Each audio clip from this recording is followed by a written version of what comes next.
I couldn't stand the thought of being stuck with a woman whose big pregnant belly made me feel like I'd have to raise the child alone. The sight of her at 9 months pregnant filled me with disgust. A cruel smile spread across his face as he looked forward to this day. Knowing this would happen, I quickly went to my room and came back with some papers. I handed the divorce papers to Brian. He looked shocked and said, "What the hell? What's this all of a sudden?" I replied, "This was your idea. Now sign it quickly. I'll submit it tomorrow." His face turned red with anger as my words hit him hard. "Watch closely," I said. "I'll make you regret how you've treated me." My name is Linda. I'm a 27-year-old housewife. Until 3 years ago, I worked at a mobile company where I met Brian, my boss. I was 25 then, and it didn't take long for us to fall in love and get married. Brian, who is 4 years older than me, was very dependable, especially when he taught me my job. As a newcomer who didn't know much, I was very grateful for his help. We became friends and often went out for dinner. When he asked me out, I was overjoyed because I had never dated anyone before. It's a bit embarrassing, but I was more interested in cartoon characters than real men. However, seeing my friends get married one by one, I felt pressured.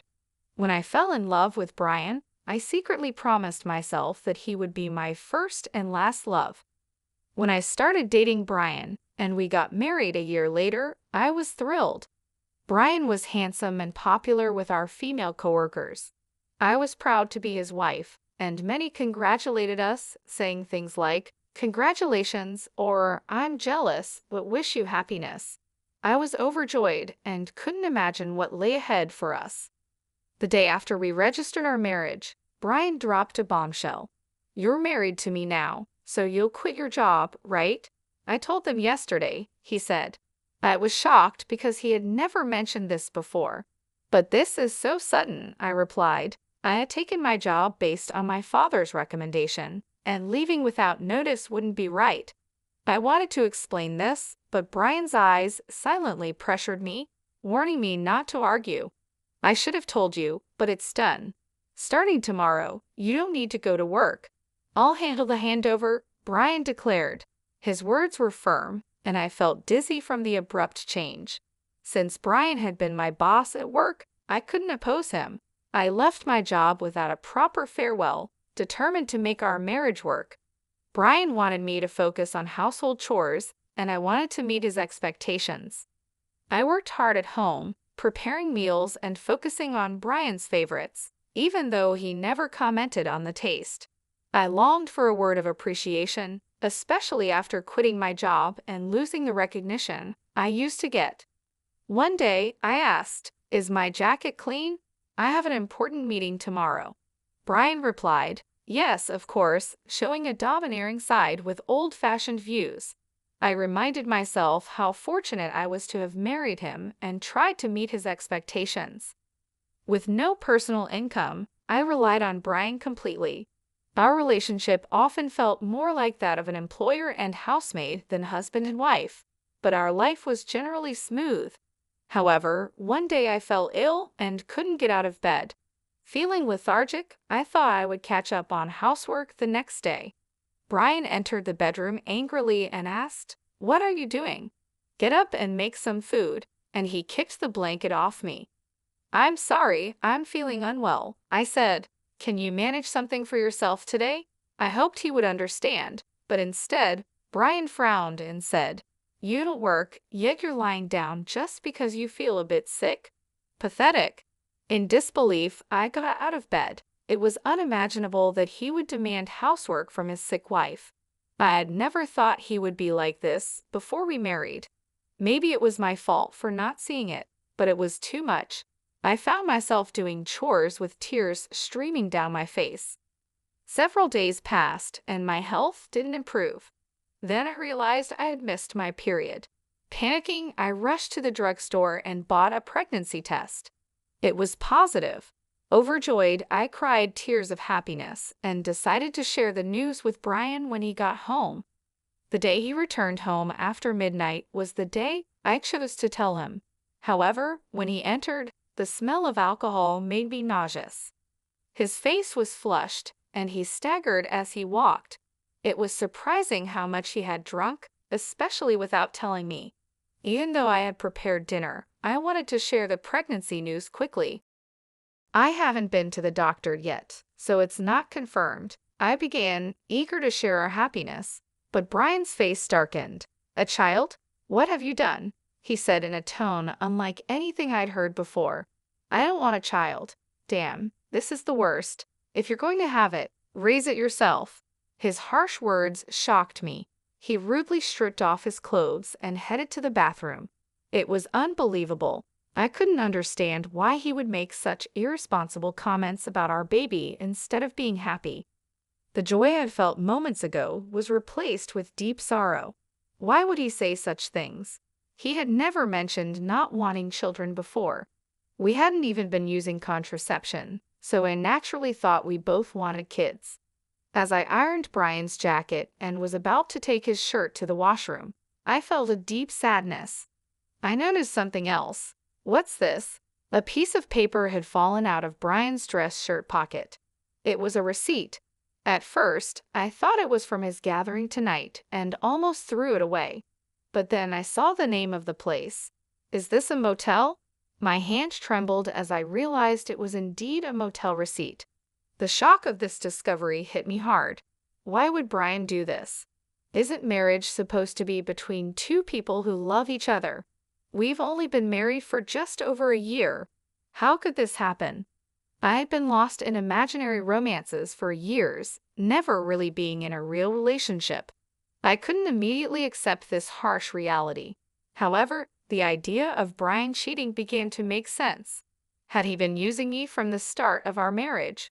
Was he genuinely in love with someone else while I was just a convenient servant? These doubts swirled in my mind.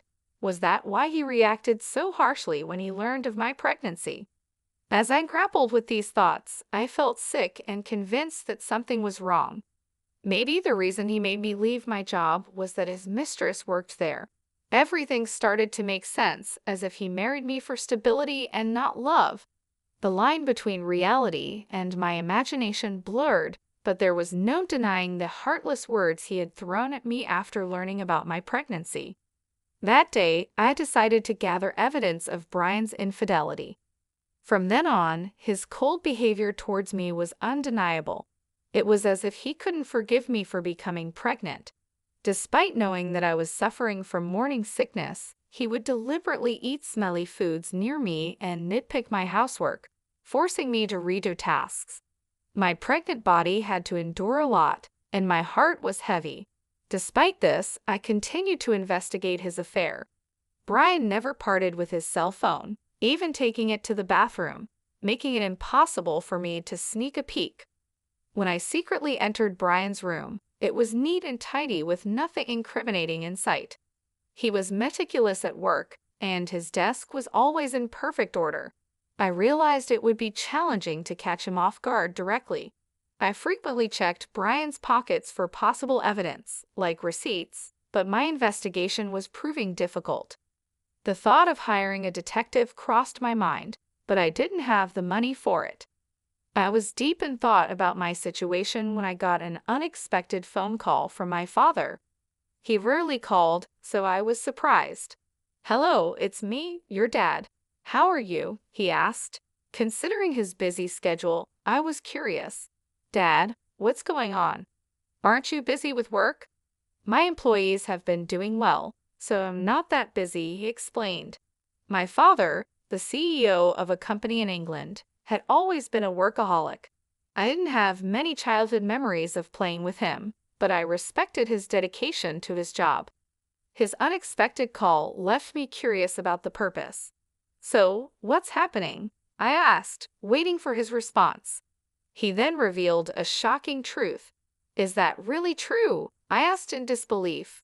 "Yes, he's not the type to lie. I want you to believe me," my father reassured me. Initially in shock and unable to respond, as the pieces of the puzzle fell into place, I felt a sense of relief. "Thank you, Dad. I'll do my best," I told him with gratitude before hanging up. My research was finally paying off, and I couldn't help but feel elated.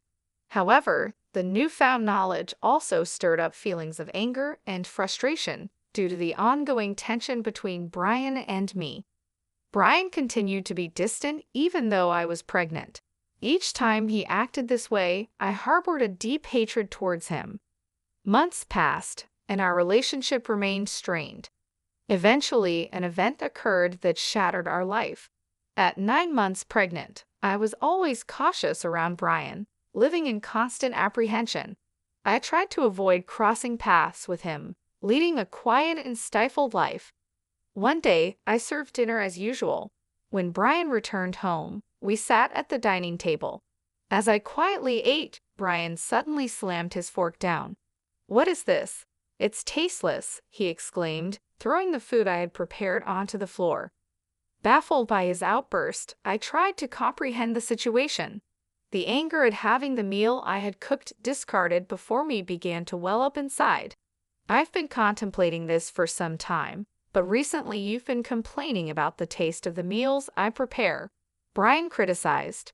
While it was true that since becoming pregnant, I had been using less seasoning to make healthier meals, this was only a temporary measure until the baby's birth. If he found the food bland, he could have simply added some salt himself. Why did he have to throw the meal on the floor? I was about to complain when Brian sneered and said hurtful words. "I don't want a woman with a belly like a monster. You'll have to raise the kid by yourself." His eyes were filled with malice, and a cruel smile spread across his face. I had always feared this day might come, even though I hoped for a different outcome. Quickly, I went to my room, grabbed a document, and returned to Brian. "Here are the divorce papers," I said, thrusting the documents in front of him. Brian's face twisted in shock as he stammered, "What the hell? What's this all of a sudden? It was your idea. Now sign it quickly." "I'll submit it tomorrow," I responded. I had been thinking about divorce since I started suspecting Brian's infidelity. But with a baby on the way, I wasn't sure if I could support myself. Now, I had a different plan in mind. My resolve seemed to provoke Brian. His face turned red with anger. "Just watch. I will make you regret every moment you looked down on me and controlled me. Do you think you can survive without me? You have a baby to care for, and you'll regret it," he said. I stayed determined and unshaken. "I'll be fine. Don't worry about me," I assured him. Irritated by my determination, he snatched the divorce papers and began to fill them out. "Here you go. If this is what you wanted, it's yours," he said. "Thank you," I responded. Brian probably didn't think I would actually submit the divorce papers, but the next day, I promptly did and left the house. I knew he would be surprised when he returned from work to find out. I moved to my parents' home because my father had returned to the United States from England and suggested I stay with them. It was the right decision at the time as I was fed up with my life with Brian. I was deeply thankful to my father. I received 5 calls from Brian on the day I left, but I ignored all of them. Eventually, he stopped calling. It became clear that I meant very little to Brian. He was probably content with his mistress and might even remarry soon. I decided to move on from Brian. 5 months passed, and I had a baby who was born safely. I was now living happily with my parents and the baby. While I was enjoying this peaceful life, Brian called again. I ignored his calls at first, but after several persistent attempts, I finally answered. "Hello, what do you want now?" I asked, tired of his tone. "Hey, what's going on? Why were you on that show, and since when were you the daughter of a CEO with millions of dollars?" Brian's voice was full of surprise and anger. Brian had seen a TV show that aired after I returned to my family home. I had received a request from a TV station because of my father's role as the CEO of a global tech company. The show featured our family's lavish lifestyle. During the interview, they mentioned our family's wealth, estimating it to be around $20 million. I never thought Brian would see that show, but TV has a way of reaching people. "Oh, by the way, I didn't tell you that I have assets worth $38 million from an inheritance," That's why I was able to divorce you, I said. My father had informed me about the inheritance, which gave me the confidence to live comfortably even after divorcing Brian. Brian was furious. What? That sturdy? Why didn't you tell me about this before? Half of it is mine, right? Give me the money now. I calmly responded, just as I thought. After seeing the show, all you care about is getting money from me. Gifts from parents are not included in the property split. And are you forgetting your own wrongdoings? Brian was puzzled and asked, What are you talking about? I'm tired of your anger, Brian. You called me yourself. You can't blame me for what you did. You cheated, didn't you? With your new wife, who is a junior from your company. You started dating her even before our marriage. Brian was clearly shocked by the information I had. I finally had the upper hand. Did you think I wouldn't find out? My father has many contacts in your company, and one of them told me about your affair. I've never mentioned it, but I'll be demanding child support, I declared. Brian, still in denial, protested, Stop kidding. Why should I? I pay child support because of you? You got pregnant on your own and slacked off with household chores. It's all your fault. Brian blamed me without apologizing for his own mistakes. I couldn't believe I was ever married to someone so lacking in common sense. Leaving him was definitely the right decision. Brian, I'm broke. My wife spent all the money I earned, and now I'm drowned in debt, he said pitifully. His plea fell on deaf ears. I went from anger to sheer disbelief. I never wanted to deal with such an unreasonable person again. What are you talking about? Do you even realize how ridiculous you sound? I never want to deal with you again. I'll have my lawyer handle the matter of child support. Never call me again, and you will not see the child anymore. Goodbye. I quickly hung up the phone and blocked his number. I took a deep breath, feeling relieved. It's over now, right? No more calls from Brian, I thought. Just then, I heard my baby crying from the other room and rushed to soothe him. It turned out Brian started paying child support every month. According to a former colleague, Brian said his new wife was a big spender, and he had to cover their expenses with debts. Because of this, Brian had tried to get a share of my inheritance by calling me. However, he didn't get a penny from me and now had expenses greater than his income. He was struggling, either because things were going badly or he couldn't stand being looked down upon by his colleagues. He even started job hunting only after leaving his current company, forcing him into a life of poverty. Hearing this from a colleague didn't move me at all. I thought he deserved all the hardships. The harsh words and cold behavior he showed me will never fade from my memory. I hope he gets what he deserves. On the other hand, I'm enjoying parenthood with my parents. I think I'll lead a comfortable life without financial worries. Since my father mentioned passing on the company to me, I'm all geared up to work. After all, I am my hardworking father's daughter.